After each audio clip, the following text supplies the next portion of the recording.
The one thing that's unique, I think, about you and your situation is you've gotten into spearfishing, you're in Australia, you're diving, you're from there. Then you go to the UK and you're going to areas that are not really that common. And you're showing, like when you're going for halibut, not that many people started doing that. It's kind of unique, rare footage. So I think that's what helped Yeah. get a lot of attention. I think that's also due to the large viewership that is the United States, and that's a very iconic fish for the States on both Alaska and the West Coast as well. Is there a halibut on the West Coast? Yeah. And then you've got the Pacific halibut as well. Yeah, we have a smaller, and then we have the big Alaskan up in Alaska. We got the giant halibuts that get Yeah. relatively like, two big barn door looking things like. Yeah, and I think that's probably why people really like that, because typically those things, from what I understand, in Alaska are very dirty water and very deep. And whereas Norway, second time I went back, I could spot a halibut in 20 meters of water, no problem, if it was big enough. And you always sort of think that, it's a halibut, it's going to be very highly camouflaged, but I'll tell you what, as soon as you see a whopper, there's no mistaking it, because that massive triangular tail just sticks out like nothing else. So you sort of straining your eyes going, is that a halibut, is that a halibut? But as soon as you see one, you're like, okay, that's a halibut. So yeah. Describe that a little bit more, like you said, the triangle tail. Because it's such it's such a sharp tail shape on a halibut, because it's a large triangle, but it's very square cut, so it really sticks out against the bottom when you're looking at it, versus when you look at, say, a plaice or like a round flounder type fish. It's got a round tail and they tend to bury a little bit more. I don't think the big halibut, they're too big to bury. They don't bury. They don't care. They just sort of sit there and pretend to be a rock instead. They're like, I'm not going to bury. I've never seen a halibut buried ever with sand on. They've always been sitting on the surface. Whereas plaice, sole, Dover sole, lemon sole, flounder, and turbot, and brill as well, trying to get all the flatfish that we get over here, they're often very buried under the sand. Maybe it's because they're smaller or something like that. But yeah. So how did you so maybe you can talk everyone through how I ended up there. Yeah, how did you do it? How did you decide I'm gonna go here and dive? Well, basically, in 2014, my friend Bryson went to Peru for the World Spearfishing Championships. Got a bit hooned with some Finnish guys on the last night, and flippant comment, if you're ever in Australia, look me up. My friend Bryson works sort of, at the time, I think he was doing 6 on, 6 off, weeks on off, and he was on the west coast of Australia, and he's like, my Finnish friend's coming over to stay, and can you host him because I'm away? I was like, sure. So I was working 6 days a week at that time, so I hooked him and his wife stayed at my place with my wife, and we were out at work, so I didn't really get to spend too much time with him. Got him out for a dive. He shot a kingfish 10 kilos and he was frothing. He was over the moon, biggest fish he's ever shot. And prior to that, I said, do you know anything about going to Norway for halibut? Because I saw this photo of a guy with a halibut. I don't know what the guy's real name is, but I think it's Dan, but it's a very iconic Instagram photo that comes up. He's in the kelp rising up and the sun's beaming behind him. He's got a big slip tip holding out. I think it's a big halibut, and he's sort of looking up to the surface. And I looked at that photo one time, years and years ago. I was like, I want to go shoot one of those things. And I said, do you know much about it? And he's like, yeah, we can go there. One time, let's do a trip. And then I said, yeah, I'm moving to the UK. He's like, yeah, we'll do a trip when you come over. I was like, okay. And then he's like, I've been to Norway once, diving, shot a few cod, didn't see any halibut, really bad visibility. I was like, brilliant. I might do a little bit of research. And so I just sort of did a lot of research into time of year, where they live. I quickly worked out that the further north you go, the better chance you have of finding a big halibut. And yeah, it's just where they live, unfortunately. I've never dived in Norway south of the Arctic Circle, so quite far north. And yeah, I just picked a spot. I just watched a heap of videos online about the country, that they just looking at the bottom structure, looked at a lot of topographic topology. I get these two things confused, topology and topography. one of those, basically looking at topography. Yeah, just sort of looking at the structure, what was diveable, bearing in mind that the water was going to be pretty cold, so I'm not going to be bombing 30 meters at all. And so my first trip I did, I met an Australian guy over here who's been over here for a bit over a decade that I met at a pairs comp because the British club paired us up because we were the anti-Bidian crew. So we became really good mates, and he said, oh yeah, I'd like to go to Norway and shoot a halibut. And we just chatted on the phone, and I found a fishing lodge that had just opened up. They'd never seen a diver before there. They'd just been doing fishing. It was an ex-commercial fishing sort of setup. They've got like a proper kill room that's just stainless steel floor into a drain into the ocean sort of thing, where they're just there to because they get the cod they sell to, I think, the Portuguese and the Spanish. I think they call it bacalhau, the salted codfish. I don't know if you get that in the States, but I'm not a big fan of it myself. It's very salty, but anyway, decided let's have a punt and go. We looked and found some spots, and my mate from Australia, Bryson, said, oh, I'm keen to go, and his missus came over as well. She dives, and yeah, there was 5 of us suddenly in Norway. They said, here's the keys to the boat, have fun, there's the fuel station over there, dock the boat up when you're done at the end of it and leave the keys in it in 6 days time. So wow. It was a lot of people I know are like big fans of charter trips and that sort of stuff, and a lot of people ask me, oh, who did you go out with? I was like, oh, I just went by myself. Oh yeah, but who took you out? Who was your guy? I was like, hey, we just had a punt. We just sort of went for it. It was part of the adventure, and we fully expected to go up there and not actually, we're like, oh, we don't even know if we're going to see a fish or anything like that. We were like, oh, we'll get heaps of cod, but incidentally, the further north you go, the less sort of easy it is to find lots of cod where you're looking for halibut.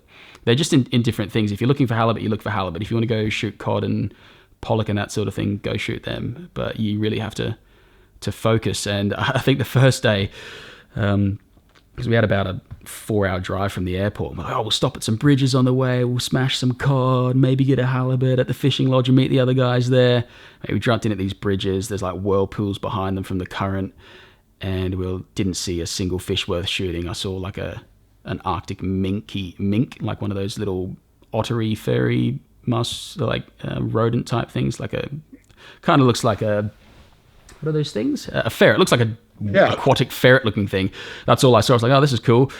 Yeah, no fish. And we got back to the lodge and we were like, this might be a bit more difficult than we imagined. But we got out there, shot some cod and stuff on the first day, and just went looking for halibut where we look for flatfish, because we're quite familiar with finding flatfish in the UK. So we thought halibut's just a really big one, so we'll look in the same spots. And thus began 5 days of endless searching for a halibut. So you finally got one, though? I didn't get one that trip. No, not on the first trip. I shot some whopping big place. Right? Yeah, my friend Andrew on the second day that we actually looked for them. So the second day we had the boat, the Australian guy, we just looked. You've got miles of coastline. I think Norway's coastline is one of the largest in the world because of the amount of fjords and islands and all that sort of stuff. So its actual perimeter is insanely large. So you get out there and you look at a map on Google Maps, like, oh yeah, I'll just drift there. You get there and you're like, oh my goodness, this place is huge. How am I going to find anything here? And so we just we had one person in the boat, and you just sort of drop people off in a line and 400 meters apart with a float in pairs, and you drift, and then once they get to the spot the other person started, leapfrog them over. And I was in the water, I shot like a place or something like that, because I was like, oh, that's a really big place, like 4 kilos, these things are delicious. And then I think Bryson came and picked him up and said, oh yeah, Andrew's got a nice halibut. I was like, oh, take me over, I want to go see it. And he's just 76 kilo whopper that he said, oh, I was just cruising along this ledge that we'd spotted the day before. I said, oh, we should go back here, it looks pretty good, I've seen lots of flatties here, so there might be a big halibut. Yeah, he was just cruising down, sitting mid-water, saw a halibut swim under him, shot at 76 kilos, thanks for coming. Wow. How was it fighting? Just real heavy fish, huh? Oh, on the surface, they don't die. And I don't know if you've shot many flatfish, but locating the brain on a flatfish is slightly more difficult than a regular round type fish. So trying to put a spear into that. And obviously you want to be quite careful because 76 kilos of angry halibut is not something you want to be sort of dealing with in a boat if you can avoid it. Quite a dangerous sort of prospect to try and get that into a boat if it's too green. So Yeah, I can't imagine that. I mean, I've at work one time I was diving and I stabbed a halibut. Oh, with the Halley hammers. Yeah, I was just well, this was actually like years ago, and I just had a poker because we were looking for buried stuff, and I just see this big set of eyes, and this, I didn't know how big it was. I stabbed it, and it just seemed like the whole seafloor was like, woo, woo, woo. Yeah. And I quickly was like, it was 33, like 15 kilos. Yeah. But I just had it, and I was trying to get back to the surface, like with this thing, and I realized like maybe I'd bitten off more than I could chew. But they fight a lot harder than a typical roundfish, because a roundfish generally just has the tail to propel itself with, whereas a halibut, I don't know if you've seen one swim off, but they actually use the whole body to swim. Yeah, right. It's just heavy. It's like trying to pull up a rug or something that wants to stay. It doesn't take much to sort of kick your ass, really. And then I think the next day, Jose duffed one. He basically, you've probably seen the footage, but basically he sat on top of it with his little pea shooter gun for about 30 seconds and then did a half-assed duck dive and shot it as it was taking off, and just pricked it, and the only thing that was sort of keeping it in the fish was the fact that he'd sort of shot it so damn square that it sort of, the pressure of it sitting in its skin was holding it in there, and I think it basically just pulled straight back out of the back of the tail, didn't really do anything to the fish. And he was like, oh yeah, I lost a fish. And we saw the footage and we're like, oh my goodness. I've been swimming for 16 hours in 11 degree water, 11 degree C, sorry, for the States viewers, and I was just like, oh my goodness. And then I think the next day, then we didn't see anything, and then one of the other day, the second last day, he shot that one that we mentioned before, and then he lost it, and then my friend Bryson found it. He saw he was on the bottom, and because my gun has pink reel line on it, and he's like, saw the gun just bobbing. He's like, huh, that's odd, and looks down the reel line like, oh, the big halibut attached to that. Boom, and then shot it, and a couple spears later got that in the boat, and then we're like, oh crap, we've done this section, so we moved somewhere else, and within, I don't know, like 5 minutes of being in the water, Jose's like, oh, I shot another halibut, but it's a really bad shot. And I was like, are you freaking kidding me? Like, I haven't even seen one, and he's just shot another. He's like, oh, it's a bad shot. And I went down, and it was a bad shot. So I went down and finished it off for him. It was in about sort of 15 meters. But when you're sort of fighting against current, trying not to pull a spear out to get down there with a big, heavy lead belt and a lot of a thick wetsuit, 15 meters seems like the deepest dive you'll ever do. And yeah, so we got that in the boat, and it was great. And Nikki and I didn't have a fish yet, and the next day, we were unsuccessful in locating one, so had to go home. But I think it was really good. I think it was actually really good for me not to succeed in that. In hindsight, at the time, I was like, oh, what? This sucks. But I think it was a really good lesson in obviously being humble and just knowing that, enjoying the experience for what it is, no matter what it was. And I think that was a real turning point for me, enjoying the diving over in Europe, because obviously Australia's and the tropics, you're spoilt for choice. You can pick whatever you can eat a different fish for dinner every day for a month, sort of thing, and you wouldn't run out of fish to shoot. But here in the UK, there's maybe like 5 things you want to eat, and I just thought, you know what, it doesn't matter what happens. It started becoming a little bit more about the adventure and where I was and appreciating it, because like northern Norway is one of the most beautiful places I've been in the world.